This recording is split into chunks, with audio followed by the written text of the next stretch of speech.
now move on to Team Lampone. We have unmuted you, so go ahead and ask your question.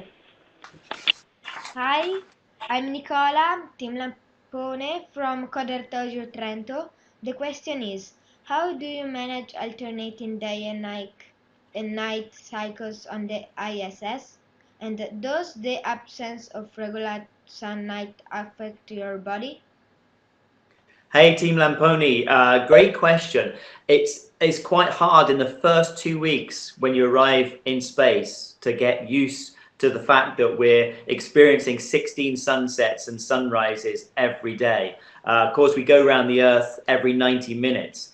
And that does affect your circadian rhythm, so your day-night cycle and your sleep regime as well. It's amazing.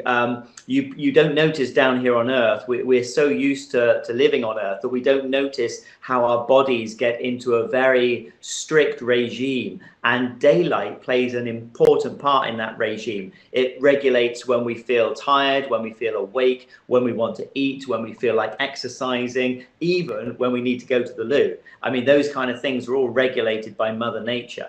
And when you go into space, of course, that all gets a little bit mixed up. And for the first 2 weeks, it can be tricky to get to sleep. And we tend not to sleep that long. Maybe that's because we're not so tired, because we're not working so hard in space. But, you know, 6 hours sleep a night for astronauts is plenty. You don't really need much more than that. I made one mistake early on in the mission. It was about 11 o'clock at night.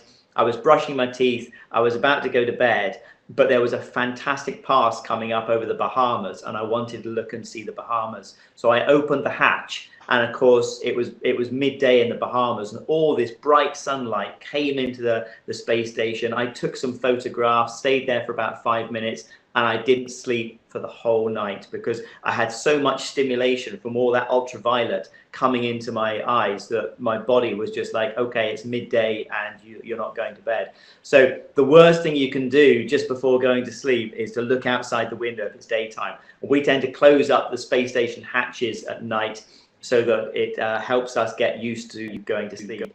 And in fact, since I've landed, we've changed our lights on board the space station, so they're not fixed frequency. They used to be just a fixed frequency white light, very clinical, like a laboratory. And now we've got LED lights, so we can shift frequency. So we have blue-white lights during the daytime when we need to be alert, and then it starts to redshift during the night, and it gets much softer. So from the evening meal onwards, we're already trying to get our bodies into that good circadian rhythm.